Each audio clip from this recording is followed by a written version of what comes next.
malam ini. Sejarah kembali dipertaruhkan. Di bawah sorotan ribuan lampu stadion dan gemuruh jutaan doa dari seluruh penjuru negeri, tim Garuda melangkah ke medan laga dengan satu misi, mengguncang Asia.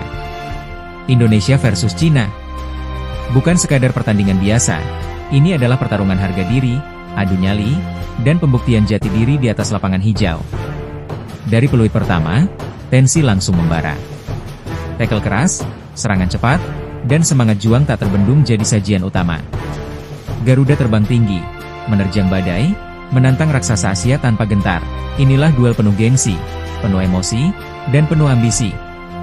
Selamat datang di highlight panas, dramatis, dan mendebarkan. Indonesia versus Cina, pertarungan yang takkan terlupakan. Api mari kita saksikan bersama, momen-momen yang membuat jantung berdebar, mata terpana, dan hati berseru, merdeka. Dan Garuda wajib menang, dan inilah highlight pertandingan yang baru saja selesai. Selamat datang kembali di channel saya, Ip Marta Stories, yang menyuguhkan beragam video tentang alam, lingkungan, seni budaya, musik, sepak bola, olahraga, dan lain-lain yang saya harapkan bisa menghibur, dan menginspirasi serta memberikan informasi yang seimbang dan objektif.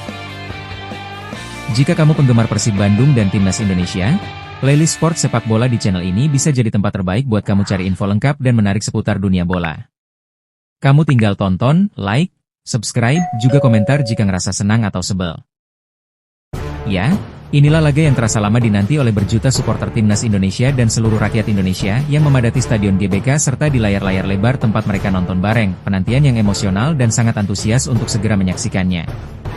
Laga lanjutan kualifikasi Piala Dunia ini yang dipenuhi harapan Indonesia untuk bisa membuat sejarah pertama kalinya masuk di final Piala Dunia, setelah dan semenjak Republik ini ada, namun Indonesia sempat agak khawatir dengan ketidakhadiran beberapa pemain kunci yang selama ini jadi andalan tim utama di pemanggilan TC di Bali dengan berbagai alasan. Bersyukur ketidakhadiran mereka bisa di-backup oleh pemain tersisa dan beberapa pemain yang dipanggil sebagai pengganti. DSN seperti banyak prediksi para pendukung Timnas Garuda dan para pengamat sepak bola Indonesia, bahwa pemain yang paling siap dan pantas mengisi line up tim dan sesuai strategi tim pelatih yang dikomando Patrick Kluivert itu adalah Emil Audero mengisi tempat yang ditinggalkan Martin Paes, sementara lini belakang tetap diisi trio Jai Izzes, Rizky Ridho, dan Justin Hubner. Berikut susunan pemain Timnas Indonesia versus Cina di pertandingan kualifikasi Piala Dunia 2026 zona AFC, Kamis malam.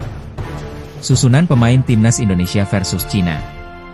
Timnas Indonesia, Emil Audero, Rizky Ridho, Jai Izzes, Justin Hubner, Yakob Sayuri, Kelvin Verdong, Tom Haye, Joey Pelupesi, Ricky Kambuaya, Egy Maulana Fikri, Ula Romeni. Awal pertandingan berlangsung cepat cenderung keras, beberapa pelanggaran keras dilakukan para pemain Cina dengan sering menarik pemain Indonesia, dengan maksud untuk memancing mental pemain Indonesia.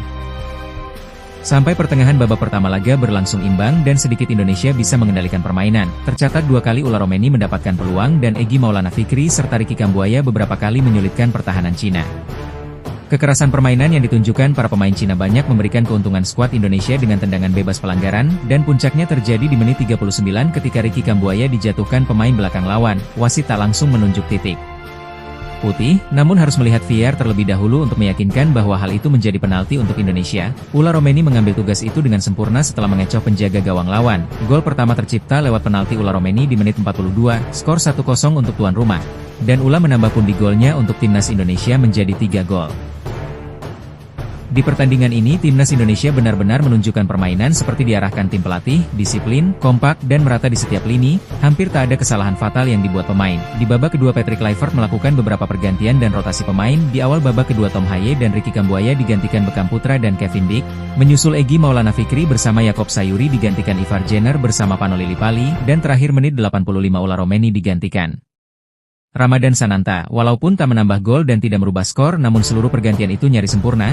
Keseimbangan setiap lininya tetap terjaga, dan seluruh pemain pengganti pun bisa melakukan tugasnya dengan sangat baik, sesuai instruksi pelatih. Sampai 6 menit tambahan waktu dan peluit panjang tak ada lagi tambahan gol tercipta dari kedua kesebelasan.